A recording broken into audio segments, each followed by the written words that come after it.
Hi everyone, welcome to the session. This is a continuation of my discussion on international financial reporting standards and international accounting standards. Okay, so today I'm going to discuss about a very important standard, which is IAS 2 inventories. Okay, so before I move on to the detailed discussion, let's look at the definition of inventories. Okay, so what are inventories? The first one is the inventories are held for sale in the ordinary course of the business. So let's say your core business activity is buying and selling of motor vehicles, or let's say buying and selling of mobile phones. Okay, so if you carry those items, in your stores, so those items are for resale purpose, you are holding those items. So those items are known as inventories. Okay, so the first definition is the items which are held for sale in the ordinary course of the business. Second one, in the process of production for such sale. Okay, so there's a production process is going on, and in the process of producing an item, so you carry certain items. So those items also known as inventories. So basically these are work in progress. So those items also known as inventories. Okay. The third one, in the form of materials, supplies to be consumed in the production process or in the rendering of services. Okay. So the materials and supplies are to be consumed in the production process. Okay. So which means the raw materials. So raw materials will be used in the production process to get the final product or the finished goods. Okay. So these are known as inventories. So these are the three definitions given in the standards. Okay. Now let's look at what are the components of inventories. What are the cost of inventories? Okay. The first one is the cost of purchase, the purchase price. So purchase price is the cost of the purchase, cost of inventories, and import duties. When you purchase certain items, when you import certain items, you will be paying the import duties. That's also part of the inventory cost. So whatever the cost incurred in order to bring that particular item to the present location and condition will have to be treated as your cost of inventories. The purchase price, import duties, then non-refundable taxes. If there are refundable taxes which can be claimed, so therefore that should not be part of your inventory cost. Okay, so it has to be non-refundable taxes. Okay, if it is non-refundable taxes, then only you can include it in the cost of inventories. Then the transport cost. So whatever the cost that you incur, the freight charges, the delivery cost in bringing the inventories to the present location and the condition. So therefore that cost also can be taken as your cost of inventories. Then you need to deduct any trade discounts or rebates. Okay, so if there is a trade discount, that has to be removed from the cost of inventories. Okay, so these are the items to be included when you calculate the cost of inventories. Then the cost of conversion. So in order to complete the what you call a certain product, okay, so you need to convert the raw materials into the finished goods. So therefore you will have to make use of the workers to complete the production process. So therefore we can include the direct labor cost. Okay, so basically the cost of conversion, it can be either fixed or variable cost. So direct labor, the wages, the workers who are directly involved with the production process. Okay, those costs can be included in the cost of conversion.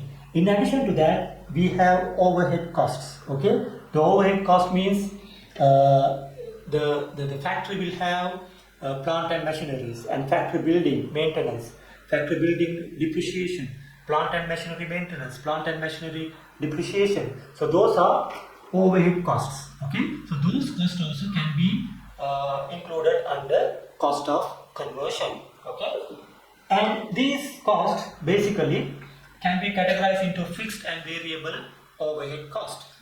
With regard to the fixed overhead cost, how do you allocate the fixed overhead cost into the cost of inventories?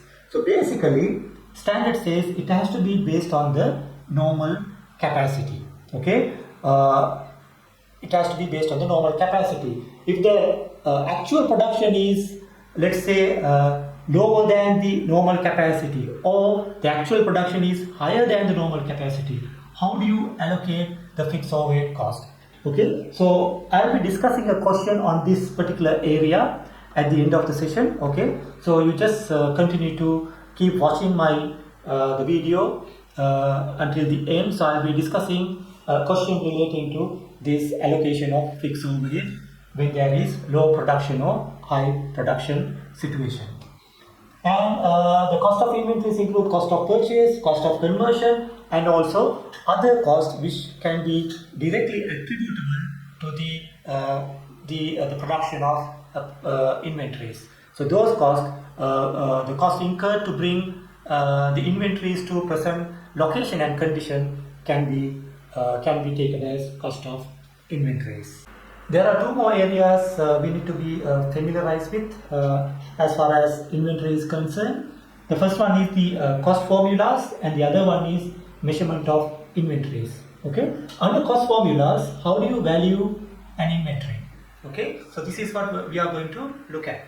So first method is specific identification of individual costs. The other one is FIFO method, and the third one is the weighted average cost method. Under which circumstances we need to use these methods. Okay, the first one, specific identification of individual cost. For example, the inventory items that are not interchangeable, or the goods and services produced and segregated for specific project. So these kind of items will have to be valued at specific cost or the individual cost. For example, let's say the classic or vintage cars. Okay, so these cars are not identical to one another. Okay, so when you value the cost, you need to identify the individual cost in order to value that particular item. Okay, so other than this, if the stocks are interchangeable, either you can use FIFO method or weighted average cost method. Okay, so these are the familiar methods that specified in the IFRS. However, the last in first out, which is LIFO, okay, which is not permitted under IFRS. However, it is permitted under US GAAP. Okay, so FIFO means first in first out, and this is weighted average cost method. Okay, so these are the cost formulas given in the standard. The other one is the measurement of inventories. How do you measure the inventories?